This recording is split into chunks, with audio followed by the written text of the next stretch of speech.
नमस्कार छात्रों।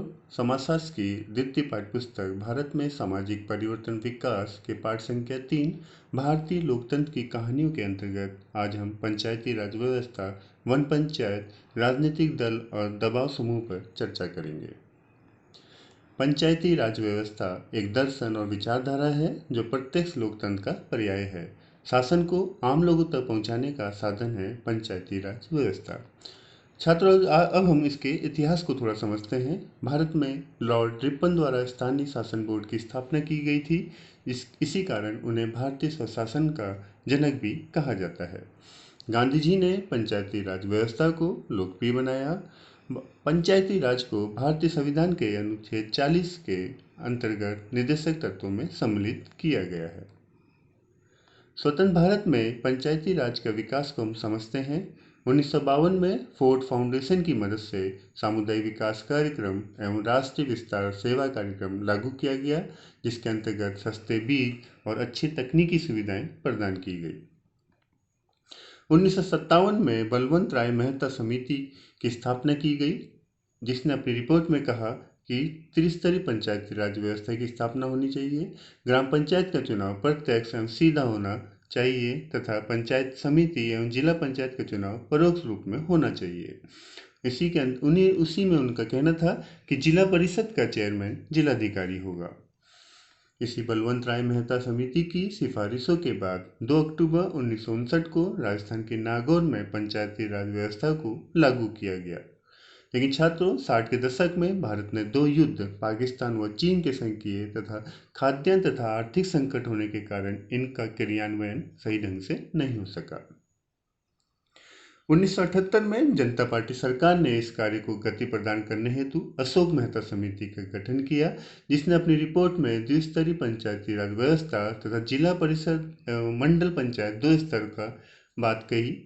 लेकिन हम जानते हैं कि जनता सरकार भी अधिक समय तक नहीं रह सकी और ये इसका क्रियान्वयन भी फिर आगे नहीं हो सका।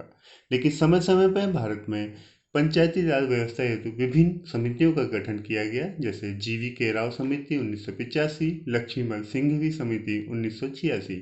इन सभी समितियों ने पंचायतों को संवैधानिक आधार प्रदान करने की बात की गई।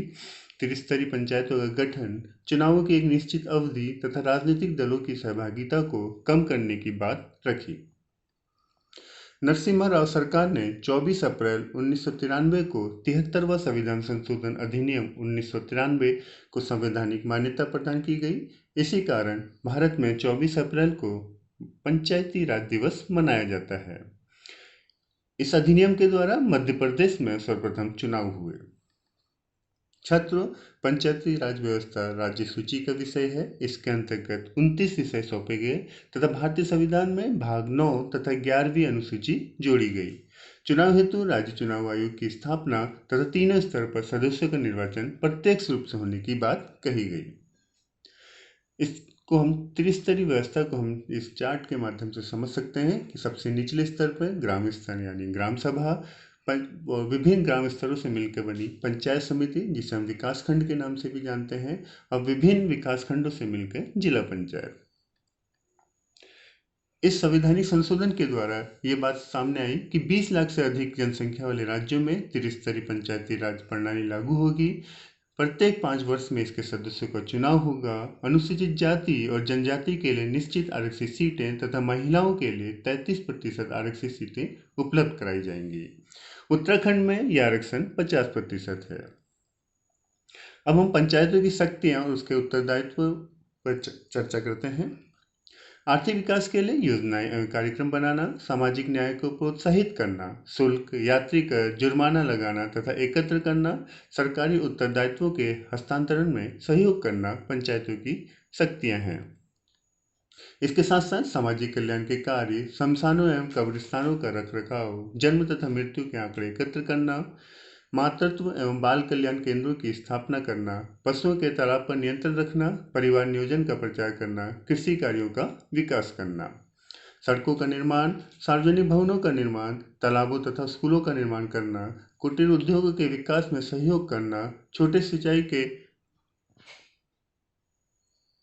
कार्यों की देखभाल करना, सरकारी योजनाएं जैसे एकीकृत ग्रामीण विकास कार्यक्रम तथा एकीकृत बाल विकास योजनाओं को लागू करना।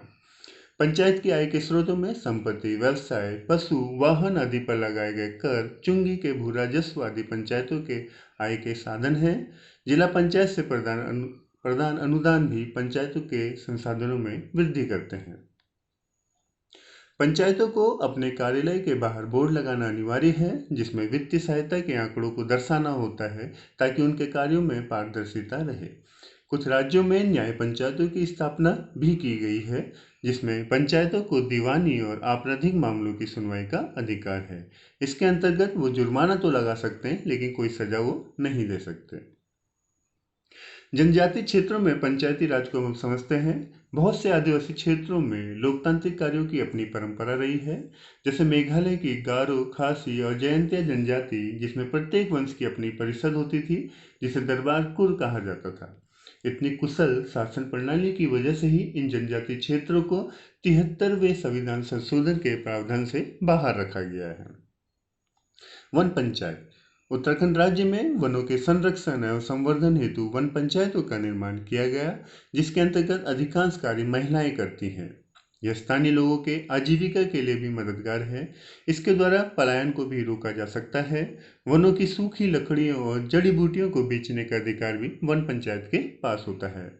इसके अंतर्गत ये पौधशाला बनाकर छोटे पौधों का पालन करते हैं और जिन्हें पहाड़ी ढालों में रोपा जाता है। आसपास के जंगलों में अवैध कटाई से सुरक्षा भी कराती है वन पंचायत। छात्रों, अब हम राजनीतिक दल को समझते हैं। राजनीतिक दल वो होते हैं जब कुछ व्यक्तियों का समूह राजनीतिक उद्देश्य की प्राप्ति के लिए संगठित होते हैं और शासन की सत्ता को अपने हाथों में लेने का प्रयास करते हैं। ये केवल संवैधानिक साधनों के द्वारा ही शासन की शक्ति पर नियंत्रित स्थापित करना चाहते हैं।